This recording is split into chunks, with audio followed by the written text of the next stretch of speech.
공격에서 복수를 하는 그런 역할이죠. 그러다 보니까 그게 전부 다 모든 사람들이 다 좋아해요.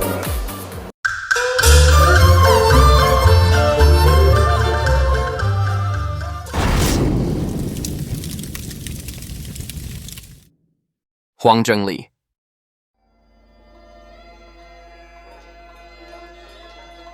The legendary Kicking King of Korea kept landing antagonist roles as if they were being mass-produced. These ranged from the kung fu films set in the Ming and Qing dynasties, like The Buddha Assassin, 1980, to the numerous titles that cloned the formula introduced by Snake in The Eagle's Shadow, 1978. Some standout films include The Dragon and the Tiger Kids, 1979, Two Fists Against the Law, Young Hero, where Hwang plays a Japanese fighter, Lackey and the Lady Tiger all from 1980, and The Eagle Assassin, 1981. In The Eagle Assassin, John Chong takes on a Jackie Chan-type role, portraying a naive young man who is slyly sold into slavery by the cunning phantom hand, Lo Hsan, played by Hwang Jang-Lee. One of the best films from this era is The Dragon and the Tiger Kids, 1979, directed by Lu Chin-koo. While it slightly alters the typical revenge plot, its greatest strength lies in its stellar cast, featuring both seasoned actors and rising stars. The choreography is handled once again by the Yuan clan, joined by elite fight coordinators Qian Yusheng and Su Xia. Hwang Jang-Lee steals the show as the ruthless Lu Shan. He not only showcases his devastating kicks but also demonstrates mastery of the Devil Staff and Devil Claws techniques, proving his prowess not only with hand-to-hand combat but also with weapon-based fighting. The film also features his fellow Korean martial arts superstar, Kwon Young-moon, who plays an old kung fu master crippled by Hwang years earlier. In the climax, he joins the fight, turning it into a fierce 3-against-1 death match, giving Hwang even more opportunities to unleash his arsenal of kicks. Kwon Young-moon would later take on more prominent roles, appearing as a younger hero in Young Hero, 1981, and as a sadistic villain in Blood Child, 1982. In both films, he would co-star with Hwang Jang-Lee, who played both hero and villain roles.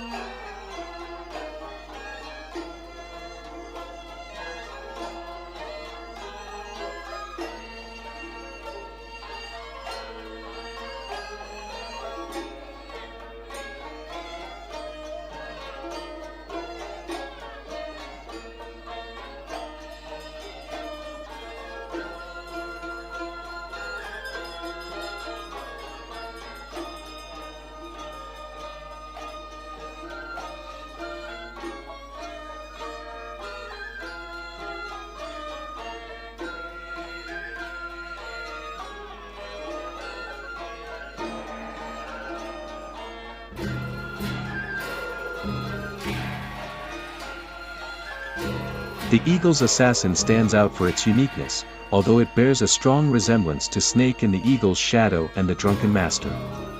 In this film, John Chong takes on the role of Jackie Chan, while Hwang once again portrays a hired assassin. The movie even features a kung fu disco soundtrack. However, this time, Hwang appears more ruthless and embodies the Thunder Leg style more intensely than in his portrayal of the character in The Drunken Master, 1978.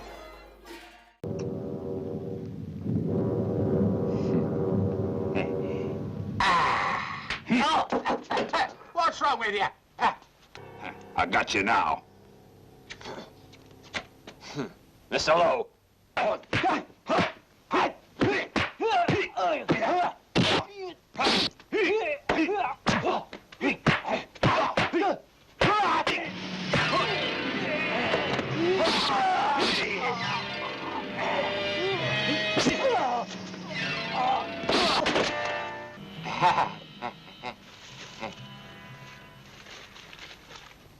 Is the money all right?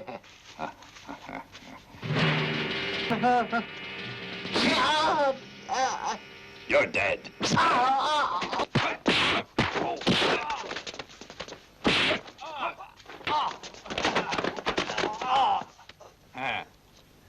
You don't have any idea.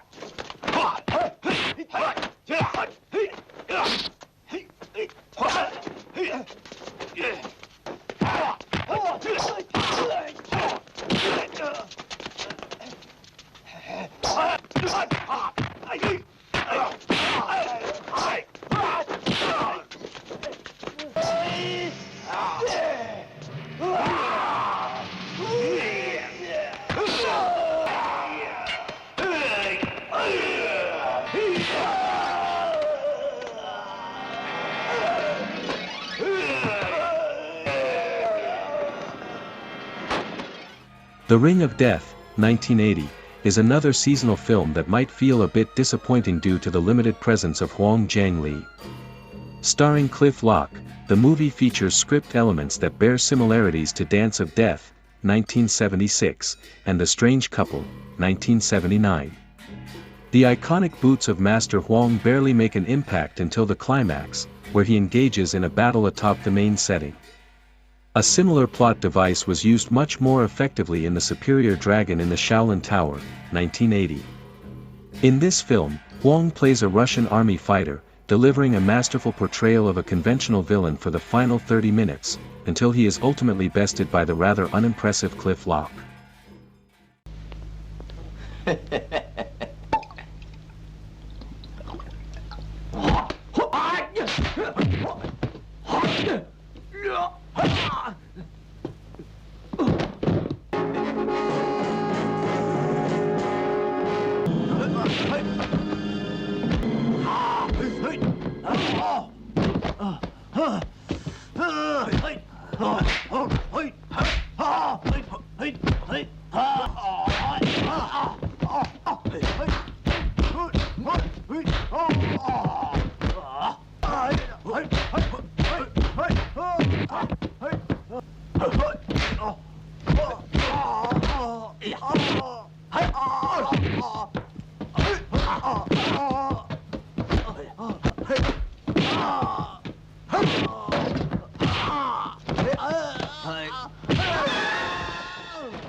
Lackey and the Lady Tiger, 1980, also known as Fearless Kid and the Lady Tiger, gives Hwang Jang-Lee a bit more screen time, though the film itself is largely forgettable.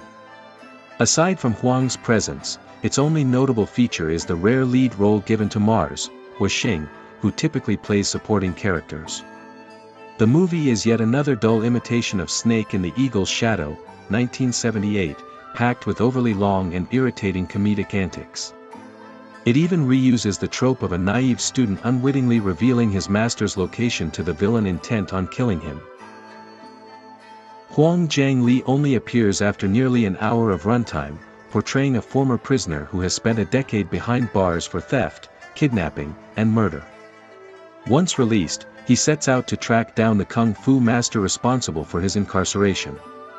As for Mars, he falls short as both a compelling protagonist and a charismatic hero. His unorthodox method of learning kung fu, repeatedly tossing a cat into the air to observe its acrobatics, stands as one of the most bizarre choices ever made in films of this genre. This is a variation of the cat kung fu seen in Snake in the Eagle's Shadow, but in this film, it is renamed cat paw kung fu with anti-judo power, as Mars describes it in the final moments. However, if nothing else, Mars serves as an excellent punching bag for Hwang Jang-Lee, who incorporates judo techniques into his fighting style. Without Master Hwang, this film would be entirely forgettable and a waste of time.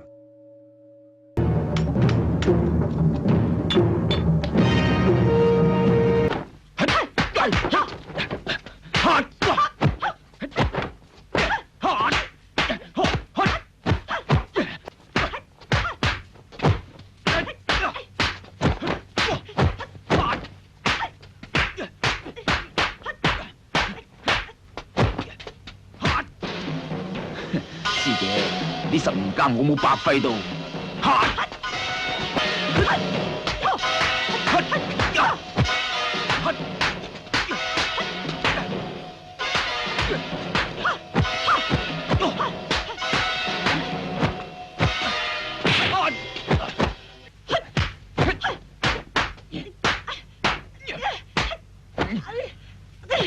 石爸，你放肆！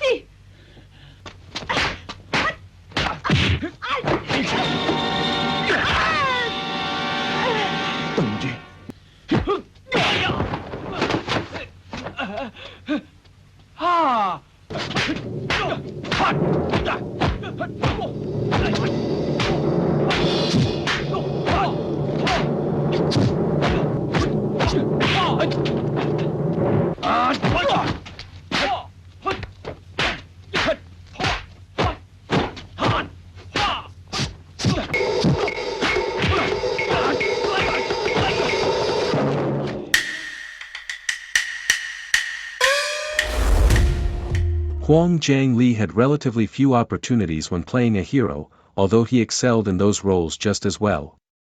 Taking on the role of a protagonist meant he would likely have more screen time, which was also a great advantage for his fans. In Hitman in the Hand of Buddha, 1981, and Raging Rivals, 1981, also known as Hard Bastard, the protagonist had the chance to break away from his usual tough guy persona. In the latter film, he not only played a good-natured character but also showcased his comedic skills and wore a variety of costumes. Interestingly, the trailer reveals more about the plot than the film itself, which revolves around gangsters harassing street performers until Hwang steps in to help. Despite its narrative weaknesses, this film stands out as one of Hwang's best, seamlessly blending humor, heroism, and outstanding action sequences.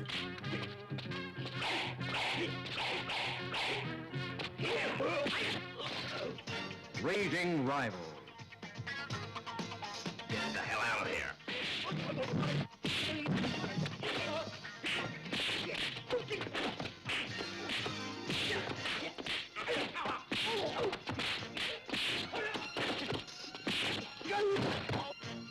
I'm gonna make you come with me.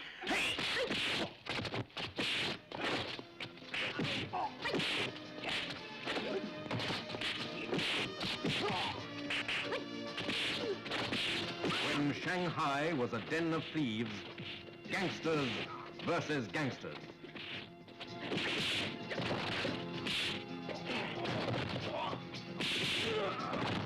Bastard.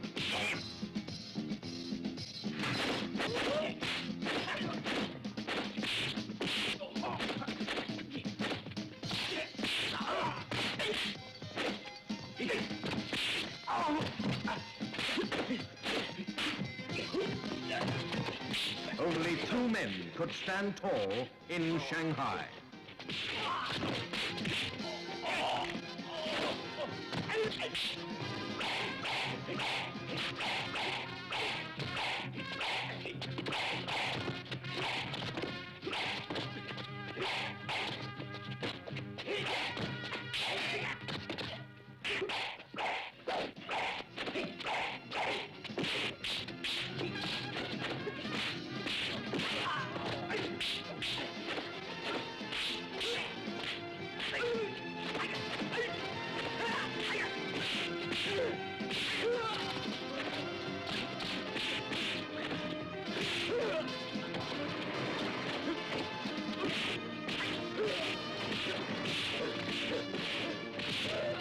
Raging rival. Coming soon to this theater. He also played a good-hearted character in the unfortunate modern film Secret Executioners, 1982. The movie lacks a coherent plot and is a chaotic mess, opening with a hilariously clumsy fight scene that could easily contend for the worst choreography in a martial arts film. Not even Hwang Jang-Lee can save it from disaster. Buddhist fist and tiger claw.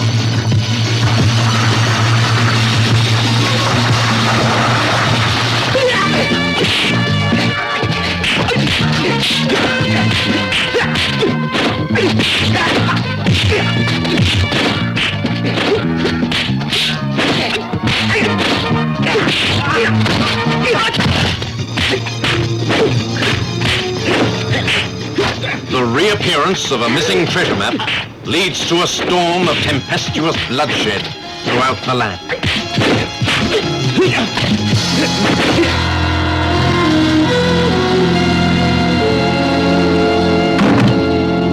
Who are you?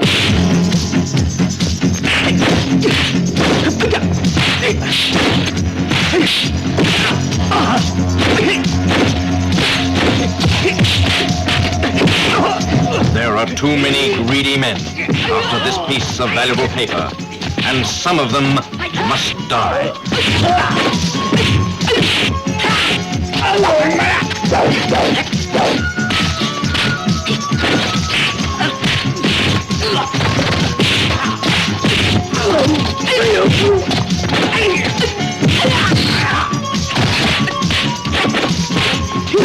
Buddhist fist and tiger claw.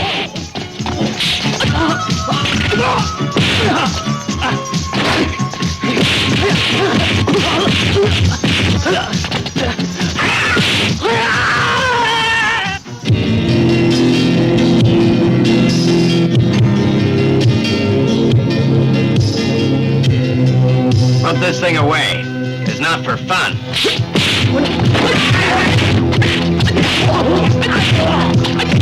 It's a world of devils, bandits, and outlaws. Only the strongest will survive.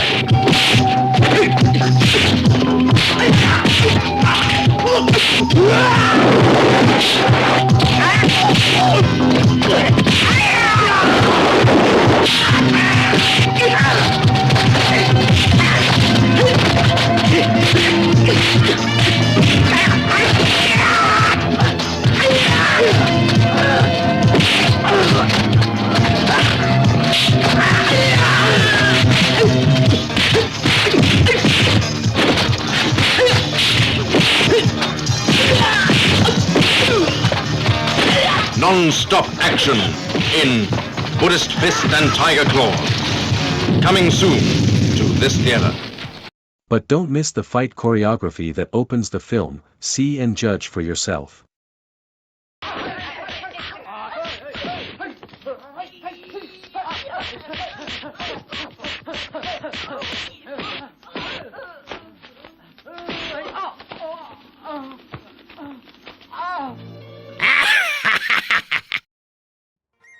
Blood Child, 1982, also known as Five Fingers of Steel, stands out in the genre largely because it avoids the narrative detours typical of Godfrey Ho's style.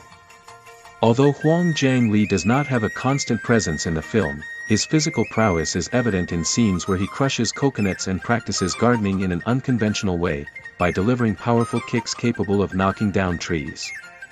However, his impact goes beyond these moments, as he appears in the final showdown to make a decisive difference. Hwang shines not only on screen but also behind the scenes, contributing his expertise as one of the film's fight choreographers. A particularly intriguing aspect of this production is the presence of Kwon Young-moon, an expert in combat boots, who takes on the role of the main villain and is notorious for his retractable knife hidden in his footwear. The confrontation between them in the final scene is packed with intensity, featuring rapid and precise exchanges of kicks, a testament to the charisma and martial skill of these two artists.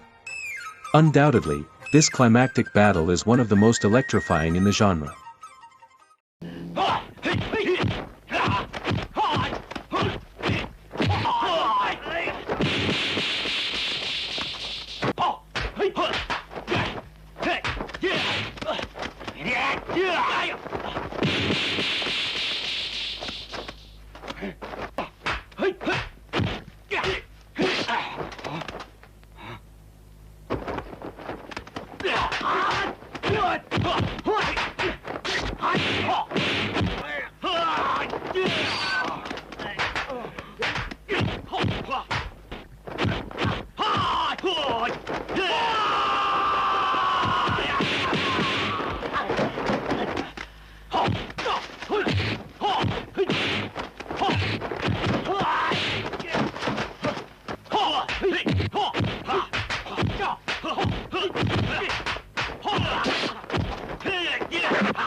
Kwon appeared in several films directed by Hwang, including his early Korean feature films.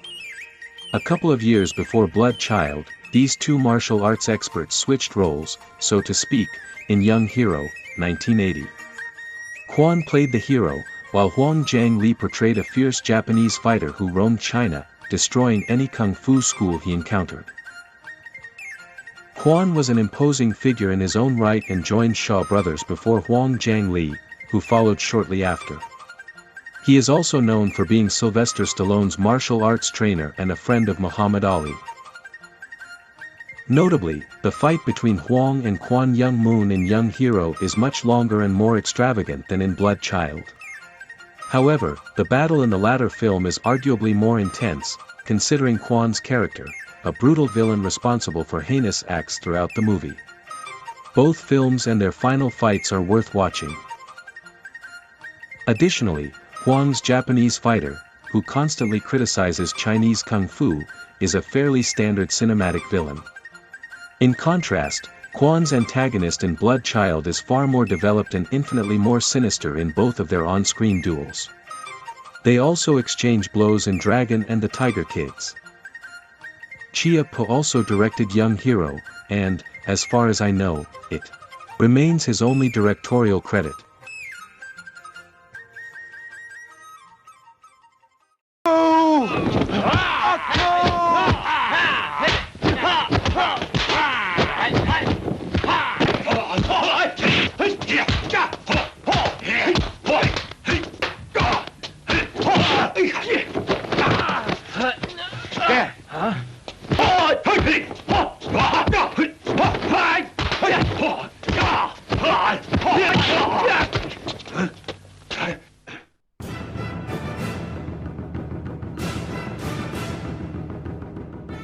After directing Hitman in the Hand of Buddha, 1981, Hwang signed a contract with Run Shaw, allowing him to return to directing, something he seemed excited about.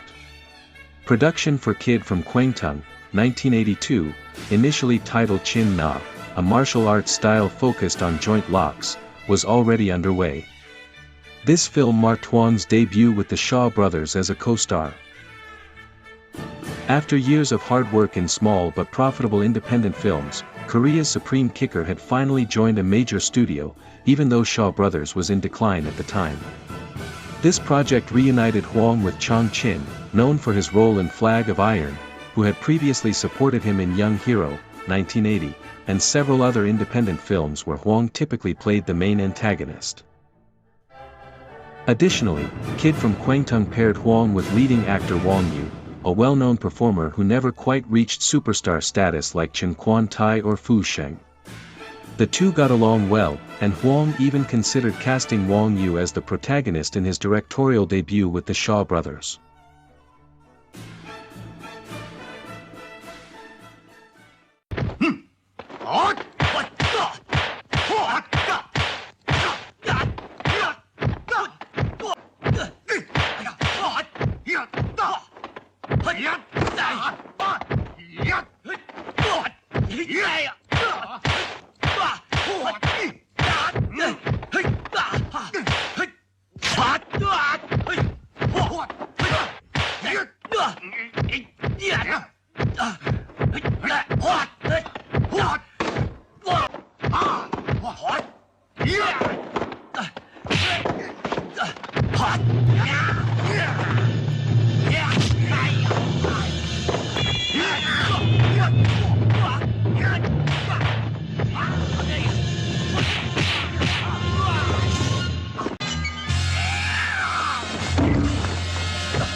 From choreographer-turned-director Su Sia, Kid from Kwangtung featured a spectacular cast of true martial artists and crisp direction from the man who also directed Lion vs. Lion, 1981, and Ghosts Galore, 1982. The film also showcased some of Hwang's best kicks ever captured on screen. Despite the fact that it took 3 people to take him out, the way Hwang is defeated is a bit of a cheap coda, but not as absurd as in some of his independent films. But he is so formidable here, as in other films, that there really is no other way. The cast of this film includes Yen Shi-kwan, who worked with Hwang on Dance of the Drunk Mantis and Blood Child, the charming Yang Pan Pan, Yuan Tae, and Quan Fong. This last actor was one of the great unused actors in Shaw Brothers films, except for his incredible performance in Monkey Kung Fu, 1979.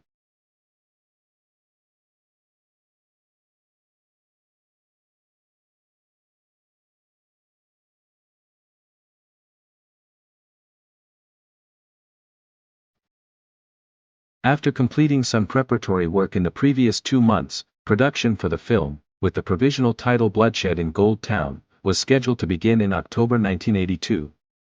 At that time, only 2 actors had been cast, Wang Yu and a Korean actress. The actress, who was the reigning Miss Korea and whose Mandarin name was Xian Ji-hui, was chosen after the director saw her in a newspaper, despite never having met her before. Her role required nude scenes, given her status as a beauty pageant winner. In an interview with Southern Screen, Hwang boasted that his directorial debut with Shaw Brothers would be unlike any other martial arts film seen up to that point. He also stated that there would be more emphasis on plot and acting to enhance the fight scenes. Fans had mixed reactions to Hwang Yu's casting as the main rival in Kid from Kwangtung, but Hwang selected him for his strong acting skills and ability to perform in action sequences. Additionally, Hwang expressed a preference for working with Korean casts rather than Hong Kong crews due to language barriers. In Bloodshed in Gold Town, Hwang Yu played the apprentice of a sinister coffin maker.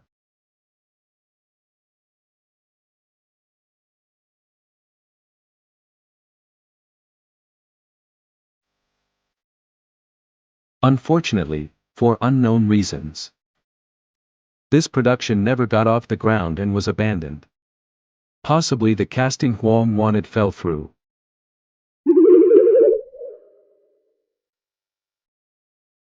Kid from Kwangtung achieved considerable box office success, grossing approximately 3.2 million Hong Kong dollars, slightly less than Su Xia's Lion vs. Lion, which had earned 3.4 million the previous year.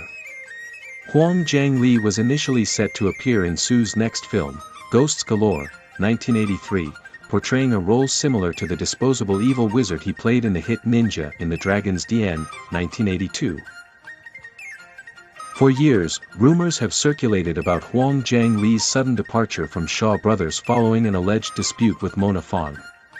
Some versions of the story claim that he physically confronted her in some way. However, according to statements attributed to him, as reported by anonymous King director John James Hodson, Hwang firmly denied ever having a conflict with Ms. Fong or putting his hands on a woman. He further mentioned that he still receives checks from Shaw Brothers, implying that there was never an issue between them. Whether these payments are royalties or connected to a business venture remains unclear. Eventually, sometime in 1982, Hwang Jang-Lee decided to leave Hong Kong in pursuit of new opportunities and lower production costs in Korea, where he would collaborate with the infamous trio of Godfrey Ho, Joseph Lai, and Thomas Tang. That chapter of his career will be explored in an upcoming segment.